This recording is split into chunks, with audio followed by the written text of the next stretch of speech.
Alors, bonjour chers amis, j'espère que vous allez bien. Moi, je m'appelle Hervé Aholper. J'ai créé cette chaîne dans l'intention de partager mes connaissances avec vous en web marketing et en musique classique. Donc, si vous êtes nouveau sur la chaîne, n'oubliez pas de vous abonner déjà et de liker la vidéo, d'accord, pour nous donner plus de l'engouement à vous produire plus de contenu. Aujourd'hui, nous allons étudier les avantages de l'échec dans l'entrepreneuriat. D'accord? Vous savez, l'échec en entrepreneuriat peut sembler décourageant, mais il peut également avoir des avantages. D'accord? Il peut conduire à des apprentissages importants.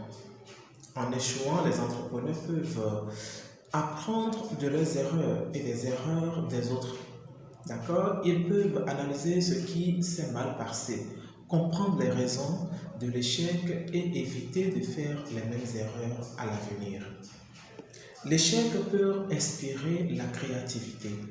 En rencontrant des obstacles et des échecs, les entrepreneurs peuvent être forcés de réfléchir différemment et d'être plus créatifs pour trouver des solutions innovantes à leurs problèmes. L'échec peut résister à la résilience. Les entrepreneurs qui ont connu l'échec et qui ont réussi à rebondir ont souvent une grande résilience et une capacité à vaincre les difficultés. L'échec peut encourager la prise de risques. Les entrepreneurs qui ont échoué peuvent être plus enclins à prendre des risques calculés à l'avenir, sachant que l'échec n'est pas une fin en soi. En somme, l'échec peut contribuer à la réussite en entrepreneuriat en aidant les entrepreneurs à apprendre de leurs erreurs, à renforcer leur résilience, à encourager leur créativité et leur prise de risque. Les entrepreneurs qui sont capables de tirer des leçons de leurs échecs et de rebondir sont souvent plus aptes à réussir dans leurs futures entreprises. L'échec est une partie inévitable du parcours entrepreneurial. D'accord? Il est rare de réussir du premier coup. Et les entrepreneurs doivent souvent faire face à de nombreux obstacles avant de réussir. Cependant, l'échec n'est pas forcément une mauvaise chose en soi. En fait, il peut y avoir des avantages qui contribuent à la réussite future de l'entrepreneur. L'échec peut conduire à des apprentissages importants. Comme je l'ai dit plus haut, il peut être une source d'apprentissage importante pour les entrepreneurs. En échouant, les entrepreneurs peuvent apprendre de leurs échecs. L'entrepreneur doit également apprendre à être plus réfléchi et plus rigoureux dans son processus décisionnel.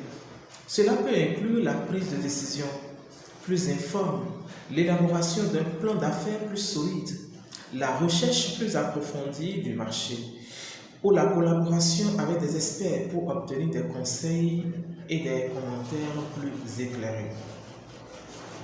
L'échec peut inspirer la créativité. En rencontrant des obstacles et des échecs, les entrepreneurs peuvent être forcés de réfléchir différemment, de voir les choses différemment et d'être plus créatifs pour trouver des solutions innovantes à leurs problèmes.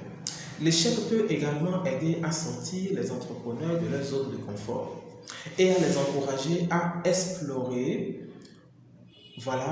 de nouvelles idées et de nouvelles approches.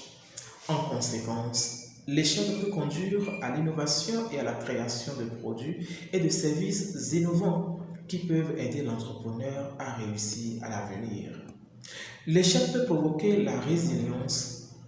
Les entrepreneurs qui ont connu l'échec et qui ont réussi à rebondir ont souvent une grande résilience et une capacité à surmonter les difficultés. L'échec peut aider à développer cette résilience en obligeant les entrepreneurs à surmonter les obstacles et à faire face à des défis qui peuvent sembler insurmontables. Les entrepreneurs qui ont connu l'échec ont souvent une meilleure compréhension de leur capacité à surmonter les défis, ce qui peut les aider à affronter les obstacles futurs avec plus de confiance. Cela peut encourager la prise de risque, comme je l'ai dit plus haut. Un entrepreneur qui a échoué peut être plus enclin à prendre des risques calculés à l'avenir, sachant que l'échec n'est pas une fin en soi. L'échec peut aider les entrepreneurs à comprendre que la prise de risque est une partie intégrante du parcours entrepreneurial et qu'il est important de prendre des risques pour réussir. Cela peut les encourager à explorer de nouvelles idées et de nouvelles approches, même si cela implique de prendre des risques. L'échec peut aider à forger des relations solides en entrepreneuriat.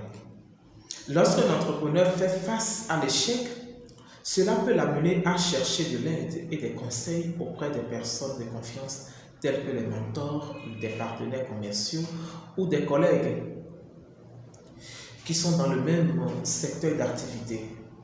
Cette recherche d'aide peut être un élément clé pour forger des relations solides et durables. Lorsqu'un entrepreneur demande de l'aide, cela montre qu'il est humble et qu'il est prêt à apprendre et à écouter les autres. Les personnes qui fournissent de l'aide et des conseils peuvent également développer un sentiment de satisfaction en aidant quelqu'un qui est prêt à écouter et à mettre en pratique leurs conseils. De plus, l'échec peut créer des liens émotionnels forts entre les personnes qui ont partagé l'expérience, du même secteur d'activité. Renforcer leur confiance et créer une relation de soutien mutuel qui peut durer longtemps. Enfin, l'échec peut également aider à forger des relations solides avec les clients et les fournisseurs. Si un entrepreneur gère bien son échec et traite ses clients et ses fournisseurs avec respect et transparence, cela peut renforcer la confiance et la loyauté de ces parties concernées. Les clients et les fournisseurs peuvent également apprécier l'ouverture et la transparence de l'entrepreneur qui peuvent encourager des relations à long terme fondées sur la confiance et le respect. En résumé, l'échec peut aider à forger des relations solides en encourageant les entrepreneurs à chercher de l'aide et des conseils, en accordant des liens émotionnels forts avec des personnes qui détestent l'expérience et en renforçant la confiance et la loyauté des clients et des fournisseurs grâce à une gestion appropriée de l'échec. Je voudrais aussi partager avec vous un autre phénomène, que les entrepreneurs rencontrent très souvent, je dirais auquel les entrepreneurs font face très souvent, ce sont les inconvénients d'une relation amoureuse, sur l'entrepreneuriat. Vous savez, les relations amoureuses sont très belles, en fait, et très bonnes, en fait. Elles peuvent être merveilleuses, mais peuvent également être difficiles à gérer pour les entrepreneurs qui essayent de bâtir et de diriger une entreprise prospère. Voici quelques inconvénients d'une relation amoureuse sur un homme d'affaires entrepreneur. Il y a d'abord la distraction. En cela, on peut noter que les relations amoureuses peuvent être distrayantes pour les entrepreneurs qui ont souvent des horaires chargés et des obligations professionnelles importantes. Les préoccupations relationnelles peuvent prendre du temps et de l'énergie, ce qui peut nuire à la concentration et à la productivité de l'entrepreneur. Ensuite, nous avons le déséquilibre de la vie professionnelle et personnelle. Les entrepreneurs doivent souvent travailler de longues heures pour construire leurs entreprises, ce qui peut rendre difficile la conciliation travail-vie personnelle. Et Travail, vie personnelle, ok? Les relations amoureuses peuvent ajouter une pression supplémentaire pour trouver du temps, d'accord, pour les rendez-vous, les sorties et les moments de qualité ensemble. Ce qui peut compliquer davantage l'équilibre entre la vie professionnelle et personnelle. Il y a aussi les risques financiers. Les entrepreneurs investissent souvent une grande partie de leur temps et de leur argent dans leur entreprise.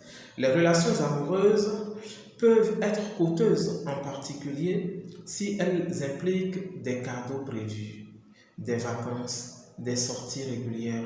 Cela peut être un fardeau financier supplémentaire pour un entrepreneur qui essaie de construire une entreprise locative. Vous êtes d'accord avec moi? Le stress émotionnel. Les relations amoureuses peuvent être émotionnellement intenses et difficiles à gérer, surtout si elles ne sont pas stables. Les conflits, les ruptures et les problèmes de communication peuvent causer du stress et de l'anxiété, ce qui peut affecter la santé mentale et physique de l'entrepreneur. Nous avons ensuite impact sur la réputation. Les relations amoureuses peuvent avoir un impact sur la réputation d'un entrepreneur. En particulier, s'il est impliqué dans une relation avec un employé, okay, ou un partenaire commercial. Les conflits ou les ruptures peuvent causer des frictions sur le lieu de travail et les rumeurs et les commérages peuvent affecter, d'accord, la perception de l'entrepreneur par les clients, les investisseurs et les partenaires commerciaux. Ensuite, il y a le temps perdu. Les relations amoureuses peuvent nécessiter beaucoup de temps et d'efforts pour maintenir une communication et une intimité satisfaisante. Cela peut causer des retards dans les projets professionnels, des rendez-vous manqués et une baisse de la productivité, ce qui est normal. Ensuite, il y a les risques de conflits d'intérêts. Les relations amoureuses peuvent entraîner des conflits d'intérêts pour les entrepreneurs, surtout s'ils sont impliqués dans des industries ou des entreprises concurrentes. Les entrepreneurs peuvent également avoir des difficultés, à séparer leur vie professionnelle de leur vie personnelle, ce qui peut entraîner des conflits d'intérêts et des décisions professionnelles biaisées. En somme, les relations amoureuses peuvent être difficiles à gérer pour les entrepreneurs qui tentent de construire et de gérer une entreprise prospère. Les préoccupations relationnelles peuvent causer des distractions, des déséquilibres dans la vie professionnelle et personnelle, des risques financiers, du stress émotionnel, des impacts sur la réputation, du temps perdu et des conflits d'intérêts.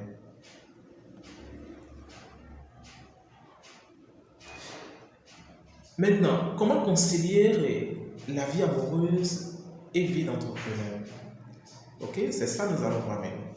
La conciliation entre la vie amoureuse et la vie d'entrepreneur peut être un véritable défi, un véritable challenge. D'accord? Les entrepreneurs ont souvent des horaires chargés et des responsabilités professionnelles importantes, ce qui peut rendre difficile la gestion d'une relation amoureuse saine et épanouissante. Cependant, il est possible de concilier avec succès la vie amoureuse et la vie d'entrepreneur. Voici quelques exemples de conseils. Communiquer ouvertement avec son partenaire ou sa partenaire. La communication est la clé d'une relation saine et épanouissante. Et cela est encore plus important lorsque vous êtes entrepreneur. Assurez-vous de discuter régulièrement avec votre partenaire de vos obligations professionnelles et de vos horaires, ainsi que les attentes et les besoins de chacun. En outre, vous devez être honnête quant à vos disponibilités, vos limites et les moments où vous avez besoin de vous consacrer à votre entreprise. Ensuite, vous devez apprendre en tant qu'entrepreneur à établir des limites claires. Les entrepreneurs ont tendance à travailler de longues heures, comme je l'ai dit plus haut, et à être disponibles en tout temps pour leur entreprise. Cependant, il est important de fixer des limites claires pour vous-même et de communiquer ces limites à votre partenaire. Cela peut inclure des jours ou des moments de la semaine où vous êtes complètement déconnecté de votre entreprise afin de vous concentrer à fond à votre relation amoureuse, bien sûr. Ensuite, il faut apprendre à planifier du temps de qualité ensemble. C'est très important. Même si vous êtes très occupé, il est important de récompenser du temps de qualité à votre relation.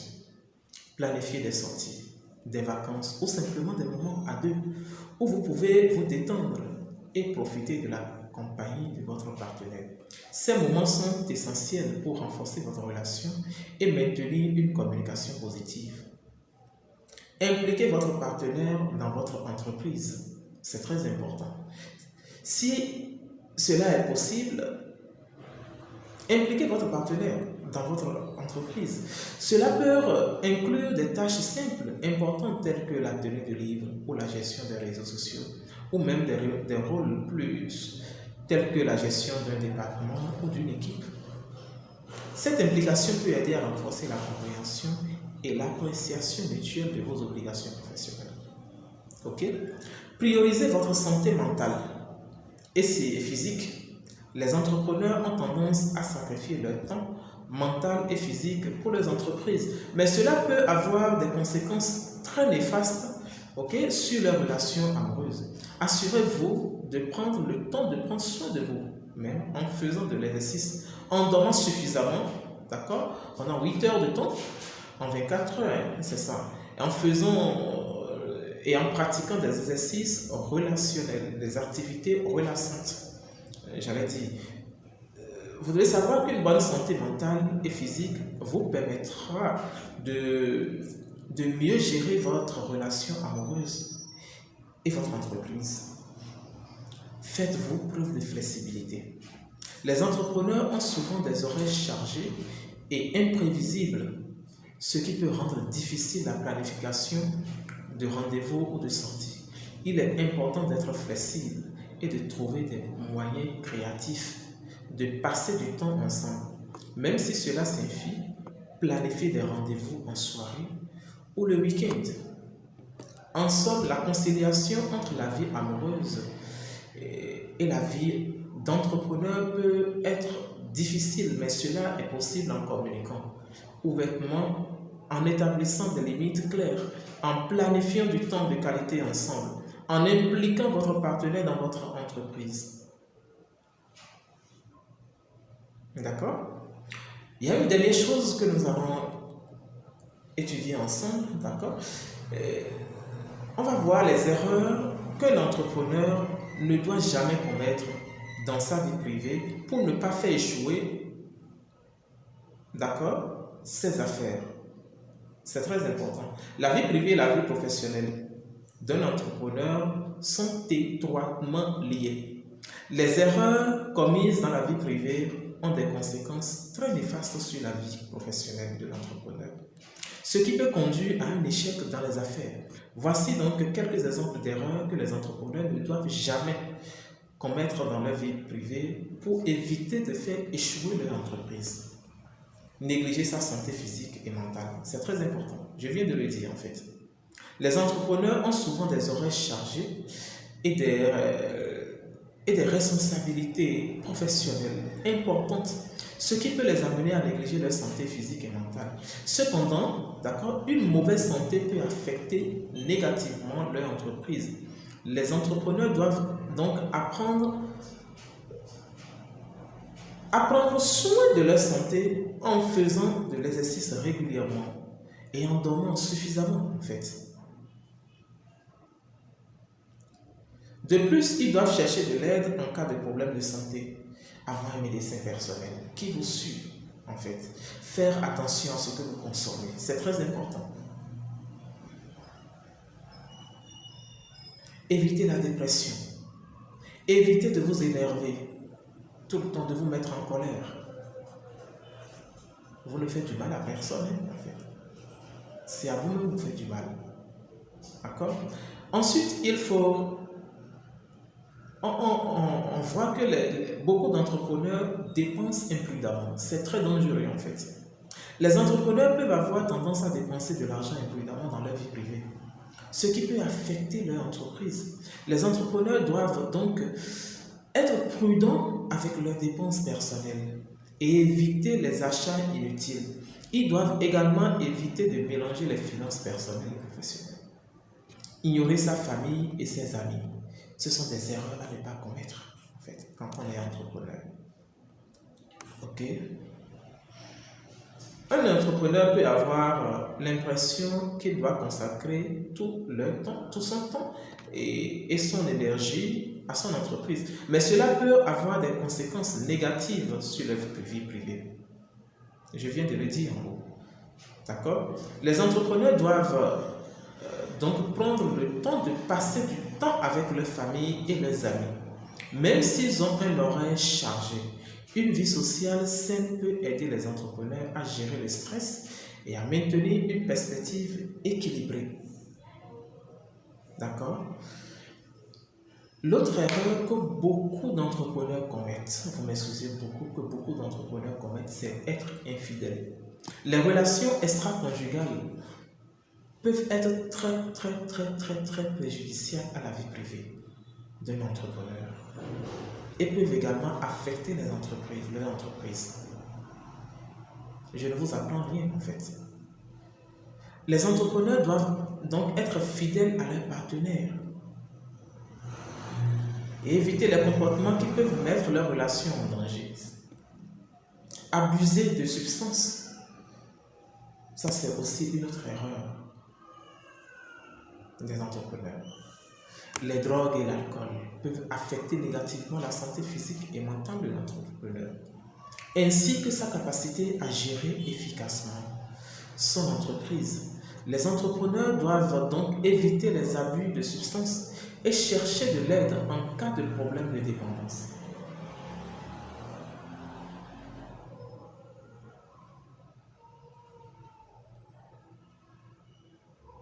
L'autre problème est qu'il y a beaucoup d'entrepreneurs qui manquent de responsabilité sociale. C'est très dangereux. L'entrepreneur doit être conscient de son impact sur la société et l'environnement. Un entrepreneur qui néglige sa responsabilité sociale peut perdre la confiance des clients, des employés et des partenaires commerciaux. L'entrepreneur doit donc normalement s'engager à respecter les normes éthiques et à agir de manière responsable envers la communauté et l'environnement. L'autre problème des entrepreneurs, c'est qu'ils sont souvent stressés. Évitez tout ce qui va vous stresser en fait. Évitez tout ce qui va vous stresser.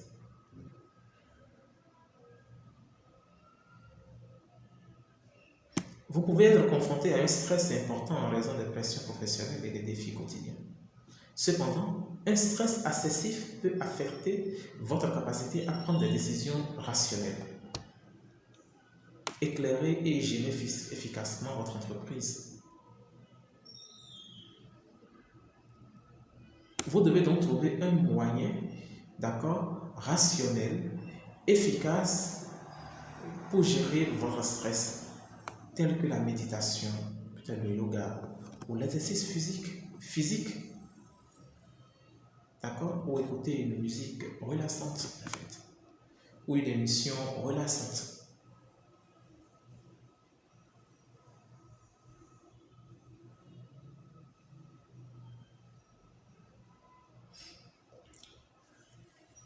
Nous allons nous arrêter là pour aujourd'hui. La vidéo prochaine, nous allons étudier la relation qu'un entrepreneur doit avoir avec ses employés. Ce sera On découvrira aussi beaucoup de choses. Merci. Et si vous ne vous êtes pas encore abonné à la chaîne, abonnez-vous. Ça me fera beaucoup plaisir. Et likez la vidéo si vous l'avez aimée. Ça me donne de l'envie à continuer. Ça me donne du courage. Ça m'encourage en fait. Merci et à bientôt.